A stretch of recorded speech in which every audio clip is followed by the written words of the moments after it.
하나님 말씀, 오늘은 요한복음 1장 말씀을 전하겠습니다. 19절부터 읽겠습니다. 유대인들이 예루살렘에서 제사장들과 레위인들을 요한에게 보내어 네가 누구냐 물을 때에 요한의 증거가 이러하니라. 요한이 드러내어 말하고 숨기지 아니하니 드러내어 하는 말이 나는 그리스도가 아니라 한데, 또 묻되 그러면 무엇 네가 엘리야냐 가로되 나는 아니라. 또 묻되 네가 그 선지자냐 대답하되 아니라. 또 말하되 누구냐 우리를 보낸 이들에게 대답하게 하라. 너는 내게 대하여 무엇이라 하느냐 가로되 나는 선지자 이사야의 말과 같이 주의 길을 곱게 하라고 광야에서 외치는 자의 소리로라 하니라. 아멘.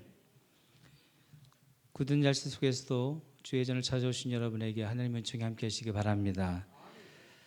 제가 아는 분들 중에 큰 교회에서 목회하지는 않지만 성경적으로 목회하시고 실력도 출중한 제야의 고수와 같은 분들이 여럿 계십니다. 오늘 저녁에 오시는 강사 목사님도 그 중에 한 분이십니다. 일전에 제가 심장 판막 수술 받았던 목사님 소개해 드린 적이 있지요. 오늘 오시는 목사님이 바로 그분입니다.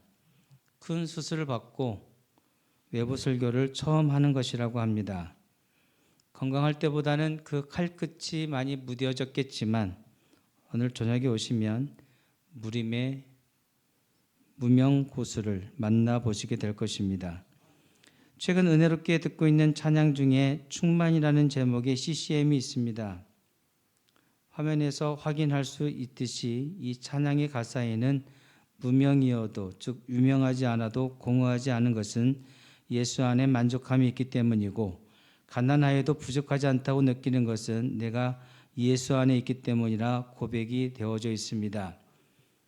제가 갱년기라서 그런지 모르겠는데 요즘 들어서 이런 고백들이 부쩍 좋아졌습니다. 나는 없고 예수님만 있었으면 좋겠다는 고백, 나는 죽고 예수로 사는 인생이라는 이런 표현들이 그렇게 동의가 되고 심지어 감동이 되기까지 하는 것입니다. 예전 금요 기도회 때 말씀드린 기억이 납니다만 저는 우리 교회의 담임 목사가 누구인지 몰랐으면 좋겠습니다.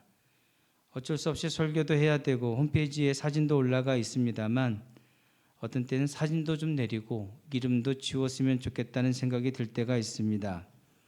그런 저희의 생각이 꼭 잘못된 것만은 아니라는 것을 알게 해주는 사람이 있는데 그 사람이 바로 본문에 나오는 세례 요한입니다. 세례 요한에 대해 사람들은 그리스도, 메시아냐, 엘리야냐, 선지자냐는 식의 나름대로의 저마다 함합평을 내놓고 있었습니다. 그 내용을 소개하는 것이 20절과 21절입니다. 함께 읽어주십시오. 요한이 드러내어 말하고 숨기지 아니하니 드러내어 하는 말이 나는 그리스도가 아니라 한데, 또 묻되 그러면 무엇 내가 엘리야냐 가로되 나는 아니라. 또 묻되 내가 그 선지자냐 대답하되 아니라. 당시 사람들은 로마의 압제하에 있었기 때문에 자신들을 해방시켜줄 정치적, 군사적 메시아를 기다리고 있었습니다. 네가 그리스도가 아니냐고 묻는 이유가 바로 그것입니다. 그리고 엘리야를 거론하는 이유는 그리스도가 오시기 전에 엘리야가 먼저 올 것이라고 말씀하셨던 그 예언의 내용을 기억하고 있었기 때문입니다. 그것도 아니라면 혹시 하나님이 보내신 선지자라고 묻는 것이죠. 그러나 요한은 모두 한결같이 아니라고 대답을 합니다. 그냥 눈 딱 감고 그렇다고 대답했으면 지금보다 훨씬 형편도 나아지고 삶의 질도 윤택해졌을 것입니다. 그러나 요한은 그런 식으로 성공하고 싶어 하지 않았고 부귀영화 누릴 마음도 전혀 없었습니다. 자신의 사명이 무엇인지를 잘 알고 있었기 때문이겠지요. 23절에 보시면 그의 소신 발언이 나오는데 함께 읽어보겠습니다. 가로되 나는 선지자 이사야의 말과 같이 주의 길을 곱게 하라고 광야에서 외치는 자의 소리로라 하니라. 아멘. 나는 그리스도의 길을 곱게 하라고 보냄받은 광야에서 외치는 자의 소리다 라고 자신의 정체를 밝히고 있습니다. 그는 광야의 소리입니다. 그는 광야에 묻혀 사는 제야의 고수인 겁니다. 그는 중원으로 진출을 모색하지 않습니다. 사람들이 많이 모여있는 예루살렘으로 가고자 노력하지 않습니다. 그는 화려한 궁궐이 아닌 허접한 광야의 한 자락에서 노숙자와도 같은 삶을 살고 있었는데 마가복음 1장에는 그의 삶에 대한 기록이 나옵니다. 3절부터 한번 읽어보실까요? 광야에 외치는 자의 소리가 있어 가로되 너희는 주의 길을 예배하라. 그의 첩경을 평탄케 하라. 기록된 것과 같이 세례 요한이 이르러 광야에서 죄사함을 받게 하는 회개의 세례를 전파하니 온 유대 지방과 예루살렘 사람이 다 나아가 자기 죄를 자복하고 요단강에서 그에게 세례를 받더라. 요한은 약대털을 입고 허리에 가죽띠를 띠고 메뚜기와 석청을 먹더라. 아멘. 그는 짐승의 가죽으로 옷을 해입고 메뚜기와 석청을 먹고 사는 기인이었습니다. 그는 사람들을 찾아다니지 않았지만 오히려 사람들이 그를 찾아오는 이상한 일들이 벌어졌다고 합니다. 그가 광야에 산다고 해서, 그가 허름한 옷을 입었다고 해서, 그가 이상한 음식을 먹고 있다고 해서, 그리고 그가 집도 없이 노숙을 한다고 해서 그의 가치가 떨어진 것이 아닌 것을 알 수가 있습니다. 오히려 그는 여자가 낳은 자 중에 가장 큰 자라고 하는 평가를 예수님께 받습니다. 세례 요한이야말로 제야의 고수 끝판왕인 것입니다. 그런 그가 스스로를 나는 광야에서 외치는 자의 소리라고 소개하고 있다는 점을 주목해야 되겠습니다. 소리는 형체가 없습니다. 소리는 기록으로 남지도 않습니다. 지금이야 녹음도 하고 녹화도 할 수 있지만 당시의 소리는 곧 사라지고 잊혀지게 될 뿐이었습니다. 다행히 들어주는 사람이라도 있으면 그들의 기억에는 남을 것입니다만 그는 단지 광야의 소리에 불과했던 것입니다. 광야에는 사람이 살지 않습니다. 아무것도 없는 곳이 광야입니다. 그곳에서 소리를 낸들 들어줄 사람도 없으니 그는 없는 사람이나 마찬가지고 그의 소리 또한 기억되지 않는 것입니다. 근데 그 광야의 소리를 듣기 위해 사람들이 몰려들었다고 합니다. 하지만 그렇게 자신을 찾아온 사람들에게 세례 요한은 자신을 자랑하거나 증명하려고 하지 않습니다. 그가 하는 말을 들어보십시오. 마태복음 3장으로 가보겠습니다. 함께 읽어보십니다. 나는 너희로 회개케 하기 위하여 물로 세례를 주거니와 내 뒤에 오시는 이는 나보다 능력이 많으시니 나는 그의 신을 들게도 감당치 못하겠노라. 그는 성령과 불로 너희에게 세례를 주실 것이요 손에 키를 들고 자기의 타작마당을 정하게 하사 알곡은 모아 곳간에 들이고 쭉정이는 꺼지지 않는 불에 태우시리라. 아멘. 비록 광야에 묻혀 사는 인생이었지만 그는 예수님이 누구신지를 정확히 알고 있었고 그 알고 있는 내용을 사람들에게 자세하게 소개할 수 있는 출중한 사람이었던 것입니다. 저는 이것이 실력이라고 생각합니다. 사람들이 나를 알아주든지 알아주지 않든지 간에 내 환경이 어떠하든지 간에 준비가 되어 있었다는 것입니다. 많은 사람들이 자신의 처지를 비관하여서 불평하고 불만을 터뜨리지만 막상 기회가 주어졌을 때 실력도 형편없고 준비도 안 되어 있는 것을 자주 목격하게 됩니다. 자신에게 주어진 광야의 시간을 허투루 보낸 것입니다. 사람은 인생 가운데 광야의 시간을 만나게 되고 어려운 시간을 경험하게 되어 있습니다. 그 광야를 견디고 참아야 되는 것입니다. 예수님도 광야의 시간이 있으셨습니다. 모세도 있었고 바울도 있었고 다윗도 광야의 시절이 있었습니다. 저와 여러분에게도 인생의 광야가 있습니다. 그 광야를 통과해야 된다는 말입니다. 세상에 나를 알아주지 않는다고 불평할 필요 없습니다. 사람들이 나를 인정해 주지 않는다고 억울해 하실 필요도 없습니다. 예전에 재밌는 말을 들었는데 자기 꿈이 재벌 2세인 청년이 있었습니다.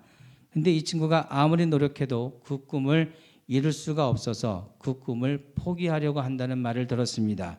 웬고하니 아버지가 노력을 안 하신답니다. 아버지가 재벌 1세가 되어주셔야 자기가 2세가 되는데 아버지가 재벌이 될 것 같지가 않답니다. 그래서 그 꿈을 포기한다라고 하는 우스갯소리였습니다. 여러분의 꿈은 무엇입니까? 세례 요한은 예수님의 길을 예배하는 것이 꿈이었고 그를 증거하는 소리가 되는 것이 그의 사명이자 비전이었습니다.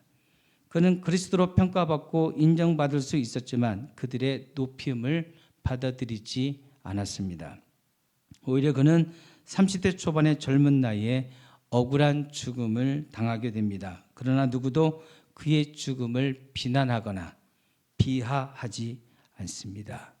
그의 삶이 너무나 초라했고 볼품 없었다고 비판하지도 않습니다. 그는 끝까지 광야의 소리였고 찐 제야의 곳으로 살아낸 것입니다. 생각해보면 세례 요한은 처음부터 광야의 소리로 부름받았고 그 사명을 완수하기 위해 준비했고 결국 그 사명을 잘 감당해 냈다는 것을 우리들은 알 수가 있습니다. 여러분의 사명 무엇입니까?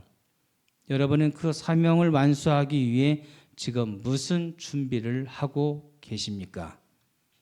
혹시 자신의 처지와 환경을 보고 낙심하고 절망하고 계시는 분은 계시지 않습니까? 재벌 1세가 아닌 부모님을 원망하고 계시지는 않으십니까? 환경을 탓하지 마십시오. 상황의 문제가 아닙니다. 준비가 안 되어 있는 자신을 탓하셔야 되는 겁니다. 저는 개척교회 목회를 하면서 코이라는 물고기에 대한 이야기를 듣고 비전을 품었었습니다. 일본인들이 기르는 관상어 중에 코이라는 잉어가 있는데 이것을 작은 어항에 넣어두면 3cm에서 5cm의 크기로 거기서 살아간다고 합니다. 근데 조금 큰 수족관이나 연못으로 옮겨주면 15cm에서 25cm의 크기로 자란다고 합니다. 이 코이를 말입니다. 강물에 방류를 하면 90cm에서 120cm까지 1m 20까지 자란답니다. 코이가 어항 속 3cm 크기에 불과하다고 해서 잉어가 아닌 것이 아니란 뜻입니다. 마찬가지로 나의 지금이 나의 현재가 저 어항 속 3cm 코이와 같다고 해서 내가 쓸모없는 인생 아니다라는 것을 우리에게 메시지로 주는 교훈인 것입니다.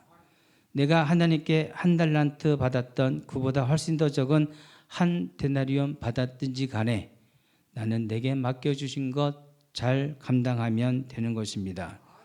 저는 신학교 다닐 때 300명 정도의 규모의 교회가 가장 건강하다는 수업 시간에 교수님의 말씀을 듣고 300명 교회에 대한 꿈을 꾸었고 기도를 했었습니다. 그로부터 30년이 지난 지금 저는 출석 성도 300명 되는 우리 교회의 담임 목사가 되어 있습니다. 저는 해외에 선교사를 파송하고 선교사를 돕는 교회를 꿈꿨습니다. 저는 실제로 선교사를 파송했고 여러 선교사를 돕는 우리 교회에서 이렇게 목회하고 있습니다. 저는 오병이어의 기적 속에서 남자 장정만 5,000명 먹이신 사건을 통해 기도했습니다. 얻어먹는 5,000명 안에 들지 않게 해주시고 가난하고 굶진 5,000명 먹여 살릴 수 있는 인생 그리고 목회할 수 있게 해주십시오 하고 말입니다. 하나님께서는 그 기도도 응답해 주고 계십니다. 우리의 지금이 광야의 소리라도 괜찮습니다. 어항 속 작은 코이라도 괜찮습니다. 그 힘든 광야에서 그리고 그 좁디 좁은 어항 속에서 버텨내고 견뎌내고 살아내시면 되는 겁니다. 마태복음 25장 21절 말씀 읽고 마무리하겠습니다. 다 함께 봅니다.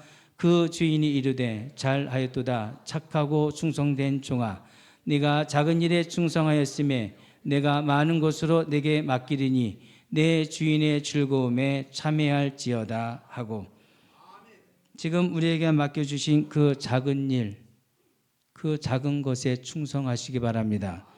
그래서 하나님께서 여러분에게 더 크고 많은 일 맡겨주시는 복된 인생들 되시기를 주님의 이름으로 축복합니다. 기도하겠습니다. 하나님, 저희에게 작은 것을 귀히 여길 줄 아는